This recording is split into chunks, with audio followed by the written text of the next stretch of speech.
Madame, Monsieur, bonjour. Merci de nous rejoindre. À la une de l'actualité, Assise nationale de l'agriculture, le président de la République met en avant les résultats positifs réalisés ces dernières années par le secteur et précise que la sécurité alimentaire est devenue une soupape de sécurité. On reviendra sur les recommandations ressorties de ces assises.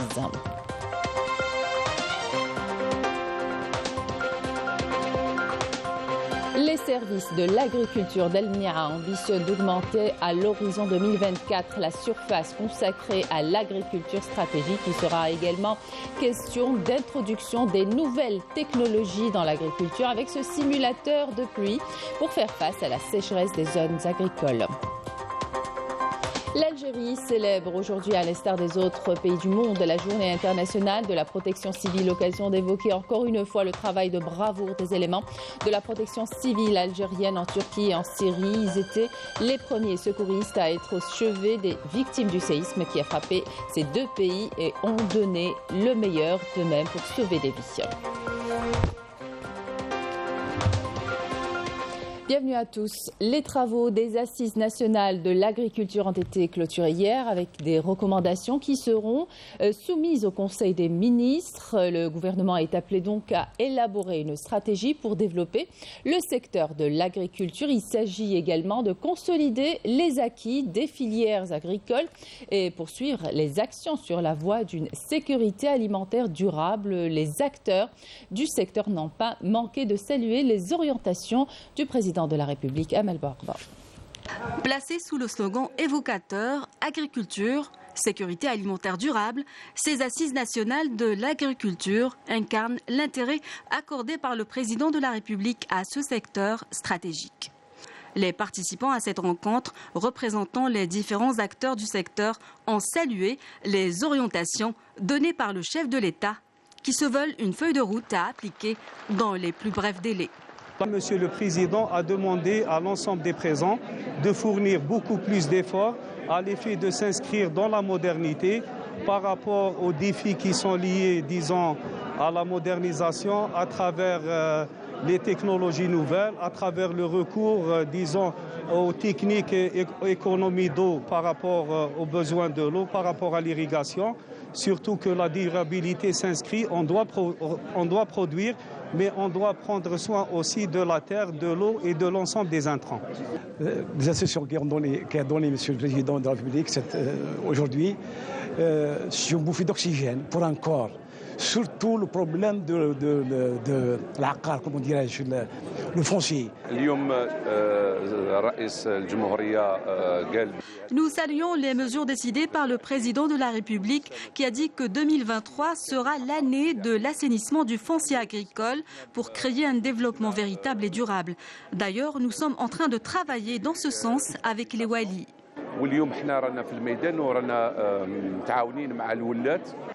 L'agriculture représente aujourd'hui 14,7% du PIB.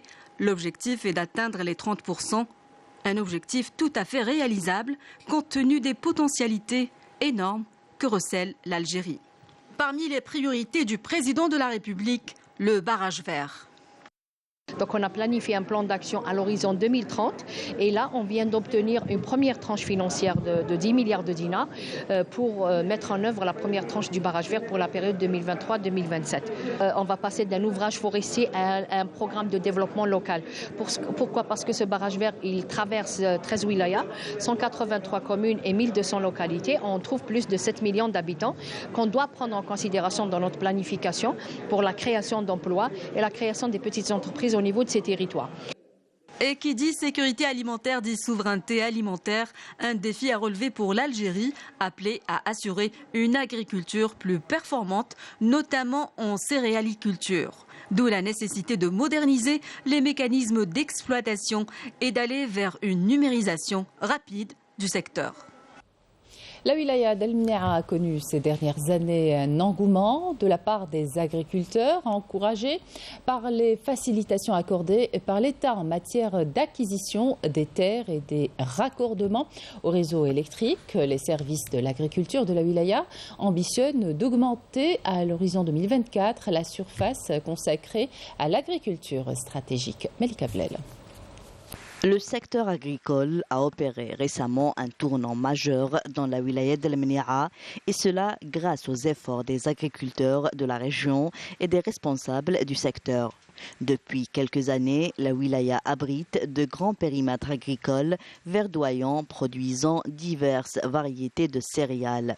L'année précédente, j'ai planté 60 hectares. Cette année, j'en ai planté 90. Et grâce aux aides de l'État, dans le raccordement au réseau électrique, j'ai pu acheter 3 pivots.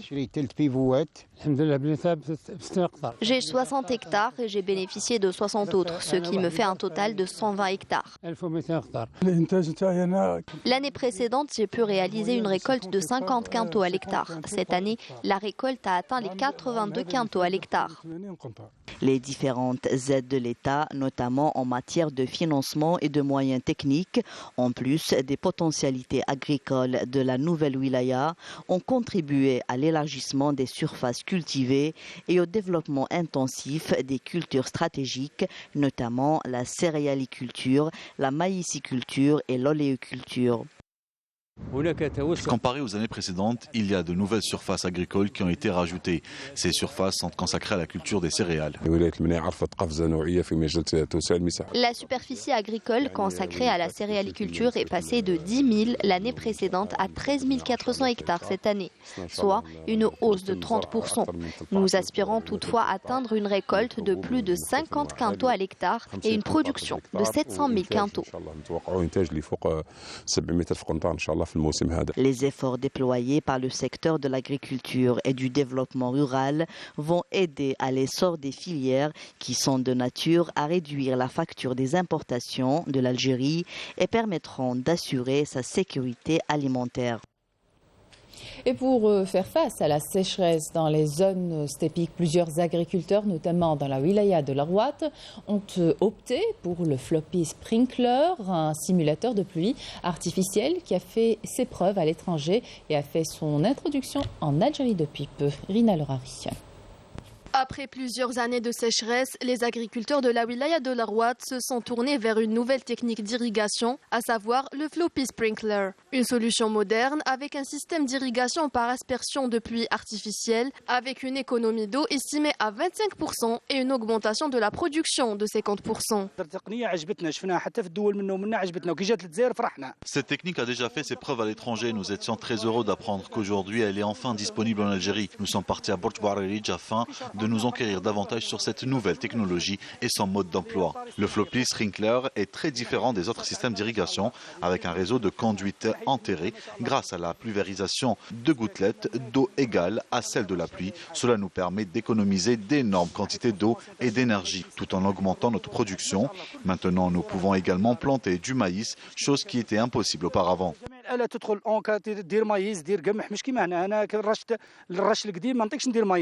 Pour faire face à la sécheresse des zones stépiques, la pluie artificielle est devenue une solution incontournable, contribuant ainsi à une nette amélioration des rendements agricoles. Il y a une énorme différence entre le système d'irrigation traditionnel et ce simulateur de pluie moderne par aspersion. Le simulateur permet l'économie d'énergie et garantit une meilleure production. L'introduction de cette nouvelle technologie est une révolution dans le secteur de l'agriculture, comme elle devient de jour en jour un outil indispensable de plusieurs agriculteurs en raison de ses nombreux avantages. L'entreprise nationale de construction de matériel agricole à Sidi Bel Abbès, qui produit plus de 1000 moissonneuses-batteuses par an, a décidé d'augmenter sa capacité de production avec un taux d'intégration assez important et ce afin de répondre de manière satisfaisante à la demande du marché local. Yamina Saïchi. Adopter un modèle de développement durable pour l'agriculture est devenu une nécessité afin de relever le défi de la sécurité alimentaire. L'entreprise nationale de construction de matériel agricole à Sidi Bel Abbès a augmenté sa capacité de production afin de répondre de manière satisfaisante à une demande toujours croissante en la matière.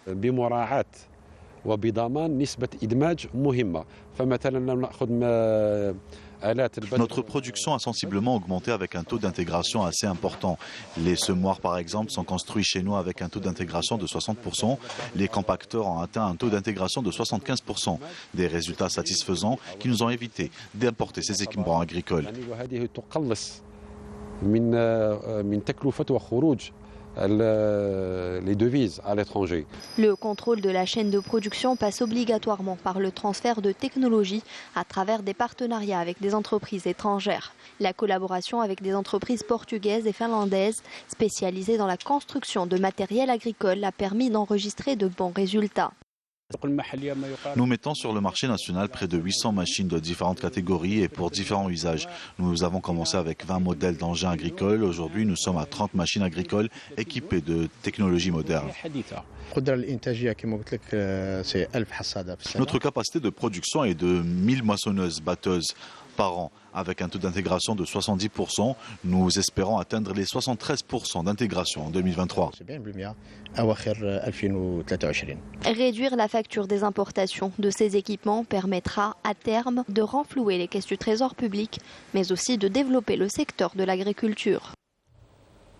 Avec ses 120 000 tonnes de fromage produits par jour, la laiterie El Aloui couvre les besoins de Rdaya et les wilayas alentours. Elle assure son alimentation régulière et continue en lait grâce à des conventions avec des éleveurs et un échange de bons procédés, comme nous l'explique Naïm Al-Walish dans ce reportage.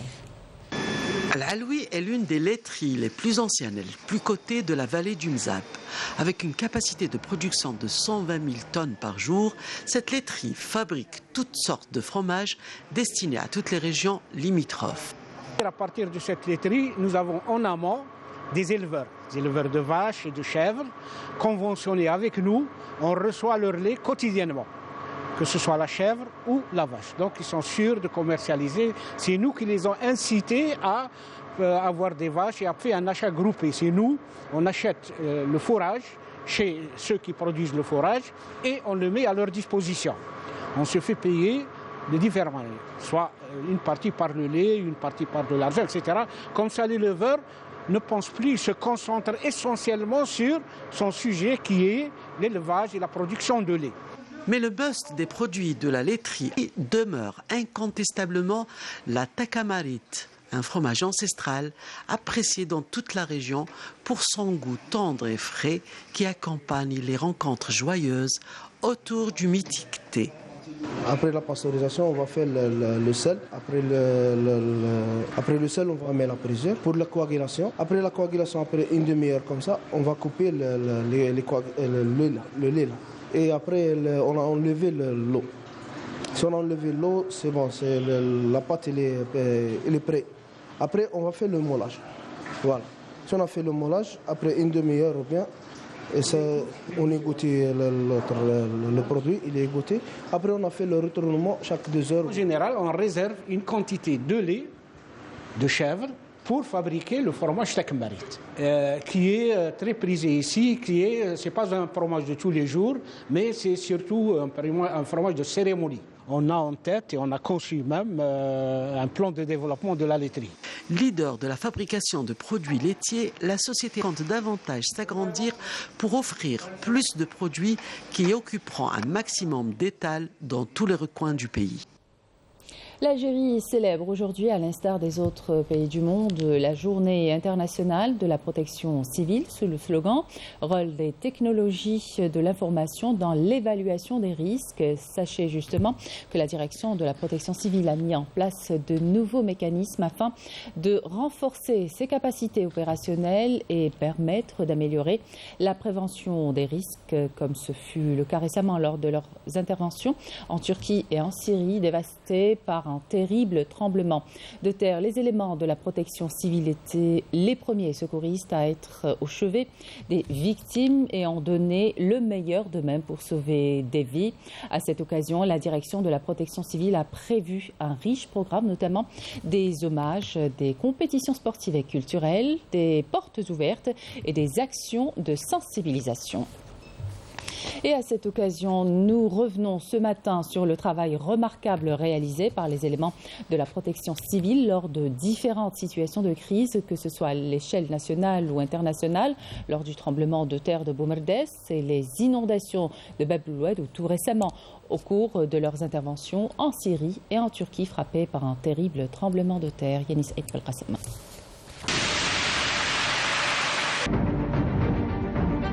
Séismes, incendies, inondations, accidents domestiques ou de la circulation, les éléments de la protection civile algérienne sont toujours mobilisés pour assurer leur mission de sauvetage. Une mission noble qu'ils accomplissent parfois au péril de leur vie, et ce dans le seul objectif de secourir les concitoyens lors des derniers incendies qui ont ravagé Tizi Ouzou, Béjaïa et Buira. Ils étaient également lors du séisme de Boumerdès, des inondations de Bab el-Oued ou encore celles de Ghardaya. Les équipes de la protection civile algérienne interviennent également dans le cadre de la solidarité internationale dans d'autres pays, comme ce fut le cas lors du dernier séisme qui a ébranlé la Turquie et la Syrie. Elles ont d'ailleurs été les premières à s'y rendre pour apporter aide et assistance aux sinistrés et extraire les victimes des décombres.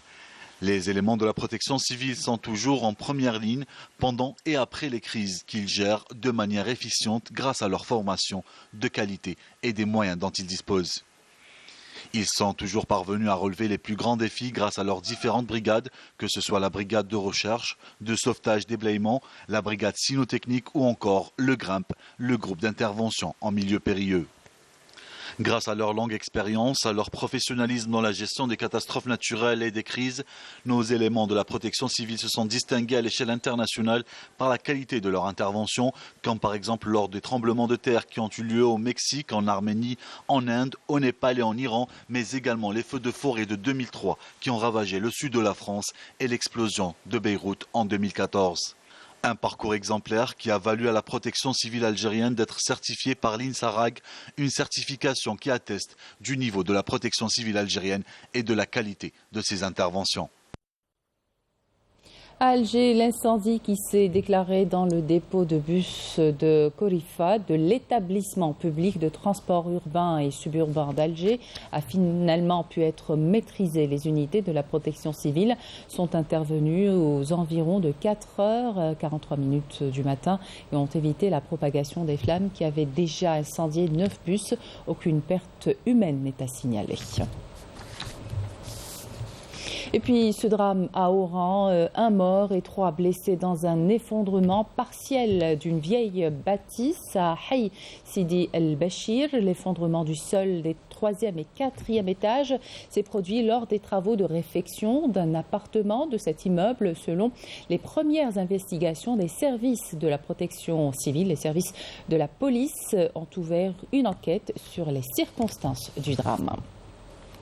Dans la dynamique des efforts soutenus de lutte antiterroriste et contre la criminalité organisée multiforme, des unités des détachements de l'armée nationale populaire ont exécuté durant la période du 22 au 28 février plusieurs opérations ayant abouti à des résultats de qualité qui reflètent le haut professionnalisme, la vigilance et la disponibilité permanente de nos forces armées à travers tout le territoire national.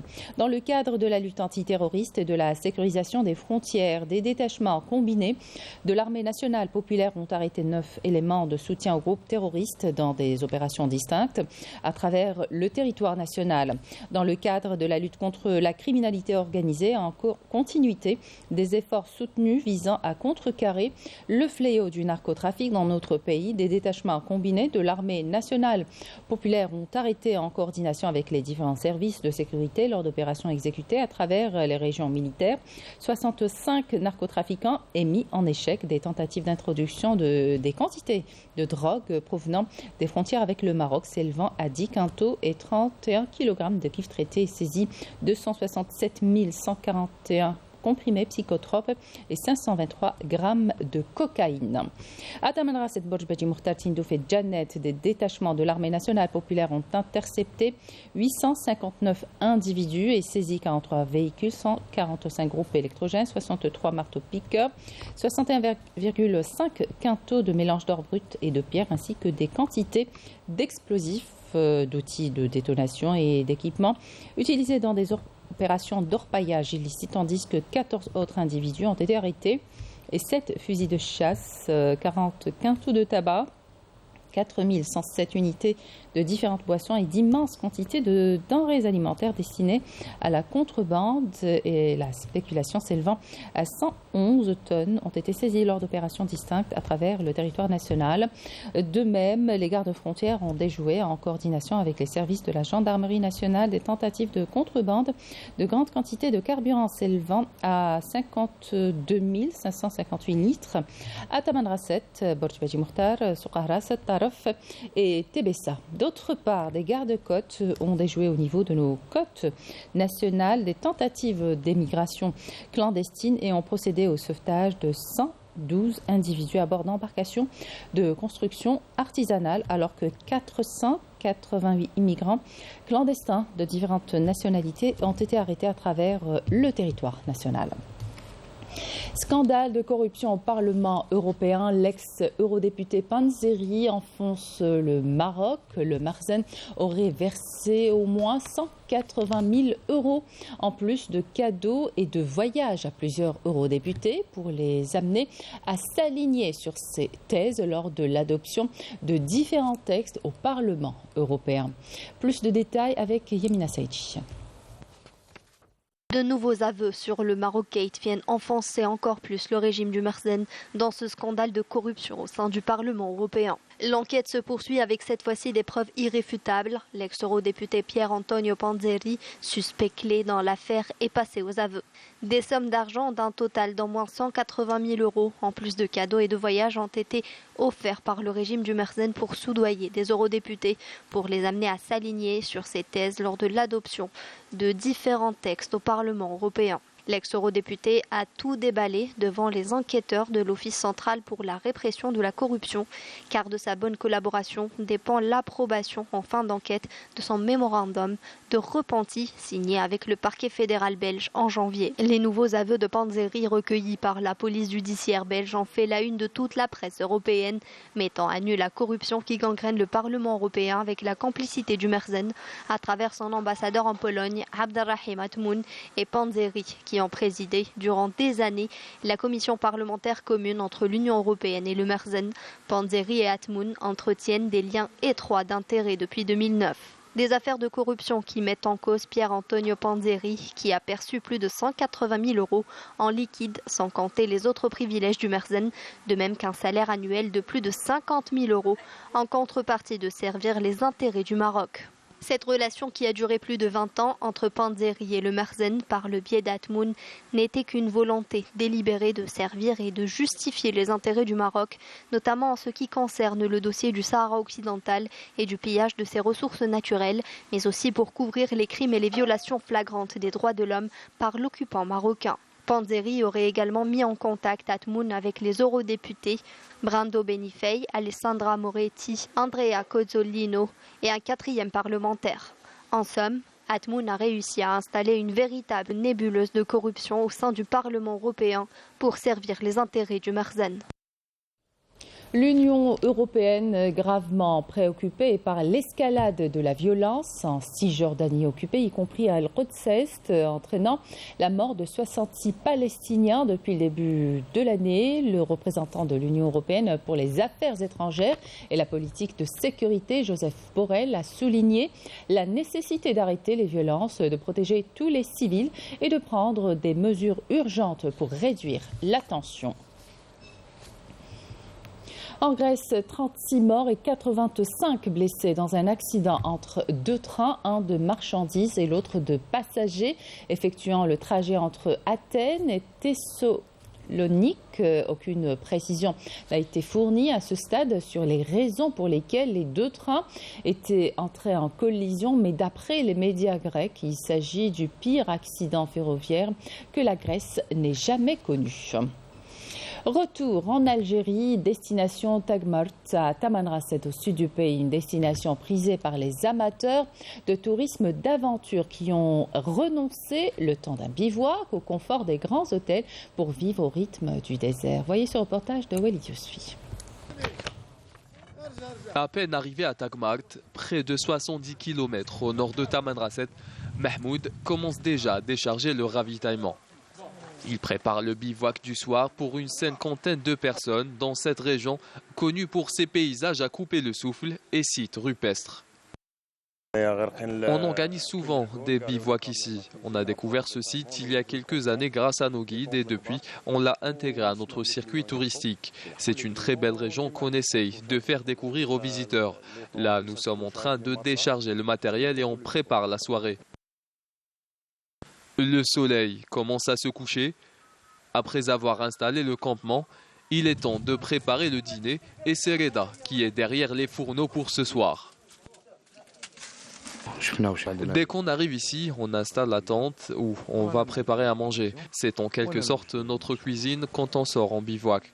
Le menu est préparé à l'avance. Je suis d'Alger. À chaque fois que je viens travailler au Sahara, j'en profite pour découvrir la région. C'est la première fois que je viens à Tagmart et c'est très beau. Il est presque 20 h.